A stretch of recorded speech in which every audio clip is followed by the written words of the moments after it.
We purchased an ugly old house and transformed it into a Palm Springs inspired home. But building a granny flat was always part of the plan, and now the time has arrived. My name is James Treble, an interior designer with over 30 years experience within the build and design industry. I have worked with thousands of clients on their own homes, but this time the challenge is to use all of that knowledge on a smaller format, a granny flat, creating a guest house that people will want to come and stay in time and time again.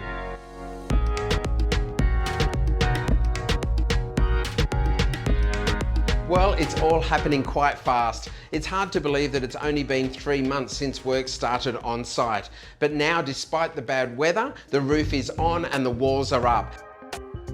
That means that the trades can be working inside, rain, hail, or shine. Another simple element that should not be taken for granted are the ceiling cornices. Large rooms with high ceilings allow for larger, more elaborate designs, but all of our rooms are of a modest size, so a simple 90mm cove design not only works best to avoid overcrowding the space, it's also a cost-effective decision. Electrical work, tick. Cornices, tick. Plumbing rough out, tick. Next up is the tiling, but before that, a very important stage of work needs to take place: waterproofing. It doesn't actually take much time, but it's vital to create a functioning and waterproof home. It has to be done by a licensed professional to guarantee that no water will leak in or through the walls and into the floor and damage the structure of the building itself. Outside, Marcio and Julian have arrived on site to assess how to best install the brand new Xenoclad boards. As the batten board profile has a wide pan, they're considering where the boards will finish on the corners, against the windows, and also the placement of my external lighting. It's a pretty detailed job, ensuring that all of those cladding panels finish on the corners perfectly, and we are guaranteed thermal performance, and of course the product is watertight. The Xenoclad boards are being installed vertically to create that modernist coastal look that I'm after. This granny flat is definitely going to stand out. I'm also keen on a modernist twist inside the granny flat with a sprinkling of coastal appeal. I'm achieving this with the addition of floor-to-ceiling WeatherTex cladding as feature walls in every room. The interior colour palette I've selected is a cool coastal mix of whites and blues. A strong yet relaxing contrasting choice. But don't worry, the timber flooring will add some warmth, and trust me, the results will be outstanding. Wait and see. There are many shades of white on the market, and for some people it might almost seem irrelevant selecting the right white, but I know firsthand that white is a big word. White has undertones. They might be bluish or pinkish, even greenish. I've selected Taubman's crisp white for the interior walls of our guest house. It's actually a colour that I use often for walls, doors and skirting, as it simply goes with everything. So a little bit's happened inside as well. The electric rough out has gone in. We've got the positions for the downlights and for some ceiling fans, because it's a great way to create fresh air and move the air around in the space, and really efficient way as well. The painters have also been in and added their first coat of paint, so it's all looking quite white inside here now.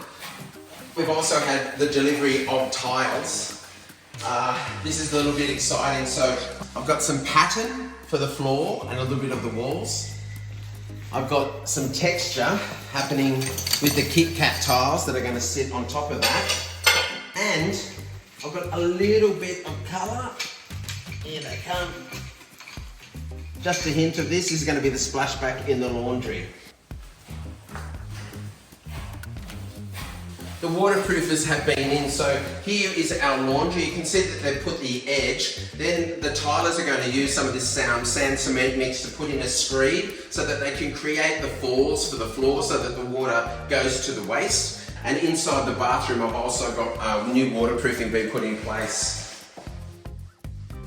And the waterproofing runs here into the shower. So you can see that this is the shower space. And you can see that little lip that's on the bottom there. So that means that the shower fall within the shower space is actually slightly steeper than the main floor to meet standard requirements. And in our case, we're going to have a strip drain, so all the water will run one way. You can see that little step in the wall behind me, that's a niche. So we made that a little bit higher than standard as well. So you can fit an extra large container of shampoo or conditioner. It's a nice practical space because otherwise those items, where are they going to go? They're going to sit on the floor. My tile placement in here is visually interesting. I've decided to run a patterned terrazzo inspired tile on the floor and up the walls up to this height. And that's going to run all the way around the room. And then from here up, I'm placing the Kit Kat tile. So it's simple, but I think it's going to create some more drama in this space and make it quite visually interesting for people to use and come and stay in their holiday place. I can't wait for you to see it all come together.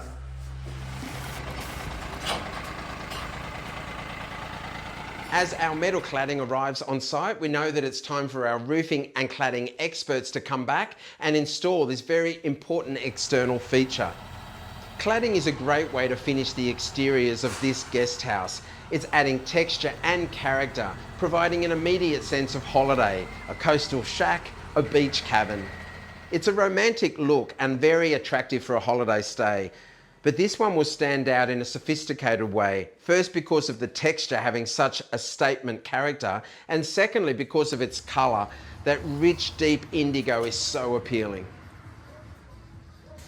Now, I'm being very patient today because I like to be hands-on, but I'm trying to stay out of their way. They've been doing a bit of measuring, but it's so important to have it done right. I was really excited about this brand new profile because I wanted that batten and board look, but working with the team to be able to actually understand how it's going to be installed has been an interesting process. There's actually a bottom rail that's going all the way around the house, and that allows the cladding profile to sit on top of that, and the flashing goes up underneath so no water will get in. And you can see that they've stopped at this point, so we're going to do a horizontal rail all the way around on the rear elevation and the front elevation, the facade, because it's such a big run. I think just that little detail is going to be a nice point to elevate the look. Deep ocean is not a new colour. It's been around for so long. I've been using it for well over 20 years, but it's going to have that coastal feel and a very fresh take. I've never actually used the metal on a vertical surface before. I've used it in garage doors, but not as a metal cladding, so it's a new process for me as well. In this particular profile, I'm getting a definite nod towards the coastal, with just a little bit of an influence from the mid-century modern style that I love so much. It's exciting seeing it coming together.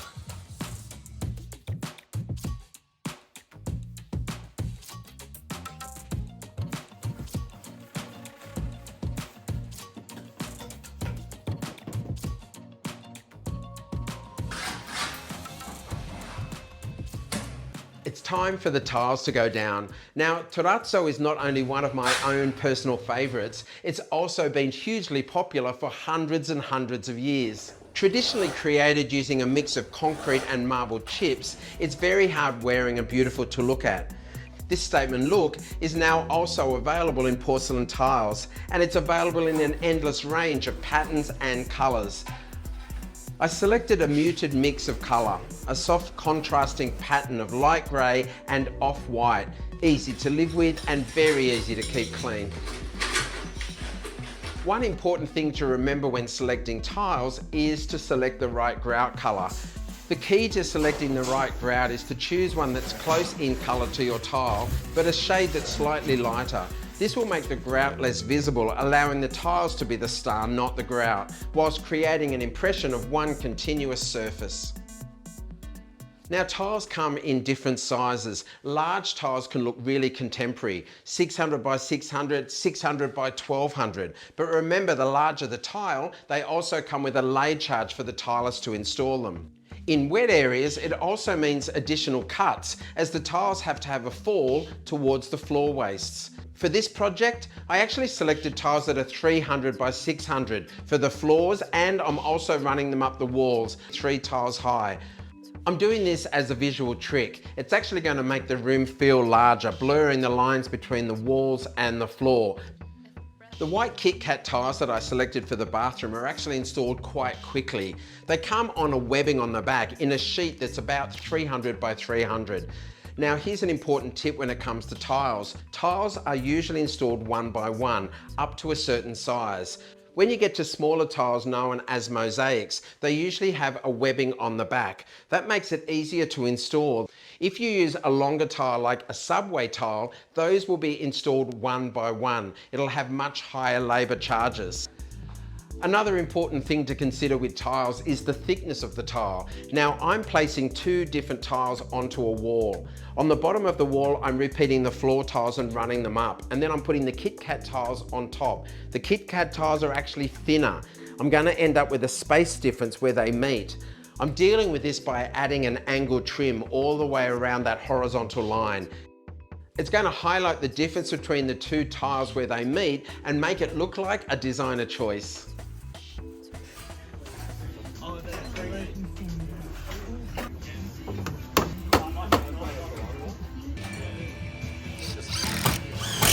Camera shy. There's a lot going on site today, but I'm all about a street presence, and I've got to say, this granny flat is coming together beautifully.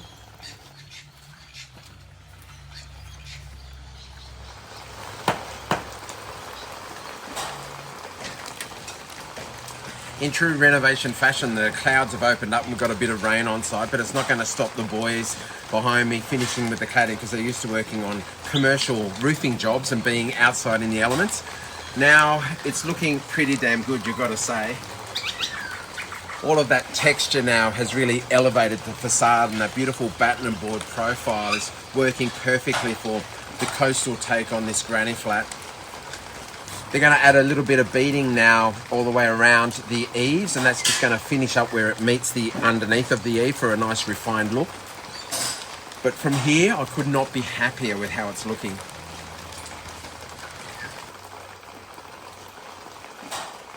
Another element that people seem to overlook is the door profile and the door hardware that you're placing on it.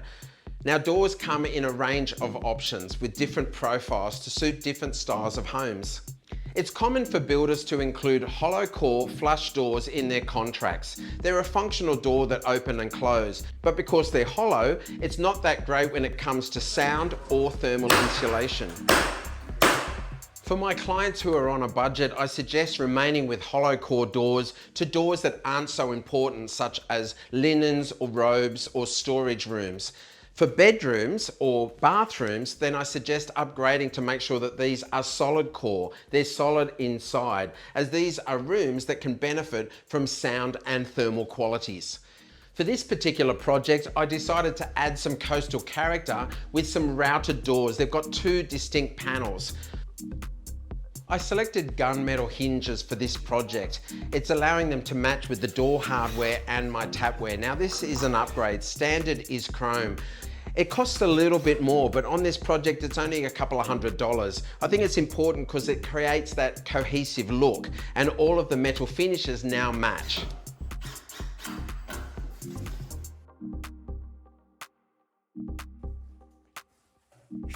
Now, the kitchen is the heart of every home. How many times have you heard this? But in a small home, it's especially true because it's visible from every corner of the space. And in this particular project, it's the first thing you see when you walk through the front door. It needs to be just right. First of all, I consider the storage. I try to include as much as possible. Beneath the benchtop, tall joinery and overhead joinery. The next thing is the practicality, the placement of the key items, the fridge, the sink, the cooktop, and the pantry. The kitchen layout that makes the most sense of this limited floor area is an L shape, sitting in the corner of the room. I decided to create a defined space for the microwave, placing it into a tower for easy access, and allowing me to combine a pantry above and below. This actually frames the kitchen, that L shape, because now I've got a tall joinery piece on one side and on the other side I've got the fridge. So those 2 tall elements create a balanced look. Now remember this, functional means that it works.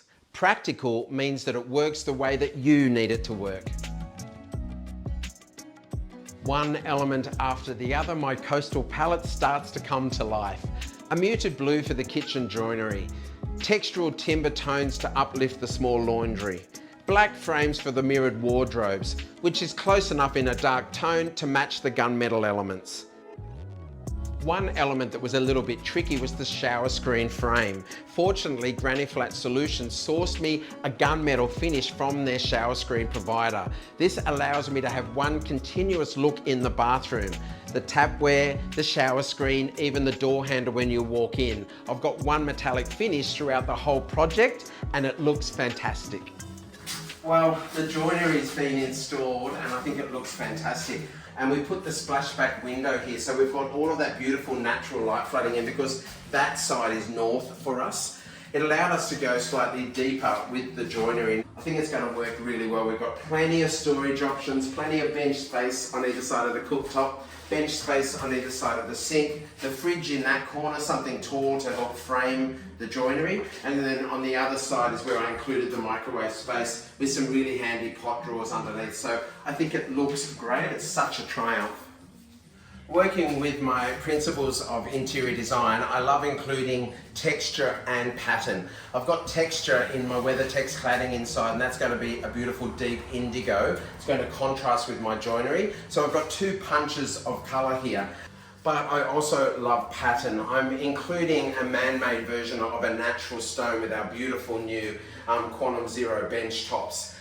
And it's running into the reveal of the window, so it's going to extend the look of that bench top a little. Because we're also going to use it on the splashback, it's going to have an even stronger impact. The cave, which is this part of the kitchen, I call it the cave, it can be overwhelming, sometimes it can be dark, but we've got that natural light flooding in with the dark joinery above and below and the same stone on the bench top and the splashback. I think it's going to look quite understated. It's not a massive kitchen, but it's going to look really edgy. Verde Fantastico is a new generation man-made stone that's crystalline silica free as per government directives. At first glance, its natural looking vein is green, but there's also flecks of blue to complement the colour of the kitchen joinery. It also has great depth, replicating the look of natural stone, and there's some subtle flecks of warm gold to also talk to the timber tones that I've selected for the floor. It's so beautiful that I actually selected the bench top first and then matched the joinery colour to it. I knew that I had to have it in this project.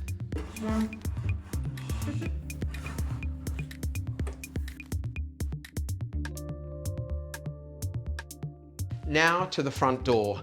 No project would be complete if there wasn't some strong conversation, maybe arguments on site about some element of the home. Sandra and I both knew that the property needed a feature front door, but when it came to the colour, well, I wanted to go for something quite bold, something that would complement the indigo on the outside of the home. And I knew that I wanted to paint the door on all sides so that colour would be introduced into the interior. Sandro is actually an artist, an award-winning artist, so he knows about colour. I decided to go with a coral door. Working from the colour swatches, Sandro felt that it was just a bit too pink for him. He doesn't like it. And it does have some pinkish undertones, but it's not pink. It sits somewhere between pink, orange and red. So after a little bit of conversation and a little bit of arguing, I finally got what I wanted.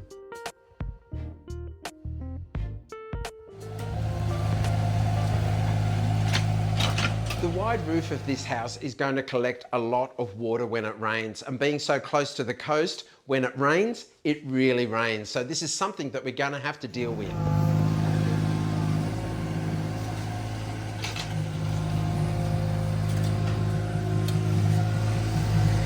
An important part of any rebuild or renovation journey is not only understanding how the surfaces get onto the site, but also how they leave. In this case, we've got to deal with the storm water. Now, we have a water tank that's collecting all of that water. It's going into the tank, and then we have a tap to be able to use it for our watering of the garden. But when we have too much water, it also overflows. And where's it going to go? It's going to go under the ground now. It's going to sit in this designated space and then slowly filter through the sand. We're going to end up with all of this backfilled. They're putting all of the aggregate inside. Then we'll backfill it with sand and soil. We can put garden bed on top of this and you'll never know it's there. I selected Parisi tapware once again for this project, just like we did in our main home. It's a brand that never disappoints me in quality and stylish good looks. The gunmetal finish is contemporary and elegant. All of the fixed finishes in this home are looking great. And the deep blue of the feature walls is quite dramatic. But I know the final layer, the styling, the furniture, the decor items will really complete the look and elevate the wow factor of this granny flat. Now when it comes to flooring options, particularly timber, there's lots of options to choose from. So what I've gone for the granny flat is a hybrid floor. So this is an image of timber onto a product. So it's been designed to be really robust. It's got a beautiful texture that you can see underneath natural light. This is also a floating floor, so it clicks into place and then it's set all the way around the room, but it's a couple of mils off the walls. That allows the floating floor to sort of move slightly with any moisture or changes in temperature. The skirting will then go on top of that, and the kick plate for the kitchen will go back on top as well. So this is floating in underneath. That means we don't need the scotia or any little joining pieces where it meets a vertical surface. Locations around the home where the floating floor actually meets a hard surface like a tile where it's hitting the laundry, the bathrooms, or in this case, the front door threshold, there's a C channel which is colour matched. So it slides into that, allowing the floating floor to slightly move where it needs to, but to give a really nice, clean, refined edge. And it's also super hard wearing, again, being such an important high traffic area. Our hybrid flooring will be easy to keep clean and it's so nice underfoot. It's going to be installed in all of the rooms of our granny flat. Because this is a floating floor, it clicks together, but it needs to be slightly spaced off the walls. The skirting goes on top of that so you don't see any gap. And this is going to be painted crisp white to add to that contemporary yet coastal inspired look. The laundry in the original concept of this home was in the bathroom, but I relocated it so that it opened out onto the living room. Now, I was originally going to install 2 doors, the same profile as the rest of the granny flat, but because it's actually a laundry nook, these doors would open out into the living areas. Instead of regular doors, I decided to go with bifold doors instead. It's a clever solution with a sliding mechanism above that allows them to split and fold sideways instead of swinging out. Another benefit of these bifold doors being flush is that when they're closed, they blend in with the wall, almost looking like a wall. It means this utility space is easy to access, but blends away when we're not using it. As our guest house edges closer to completion, it's time to talk about some really important elements, such as heating and cooling the space, the right mix of appliances to make it good looking and functional, and of course those small but very important items that make the house practical, like handles, ceiling fans, and light switches. So keep watching as I share my process in selecting all of these important items and why.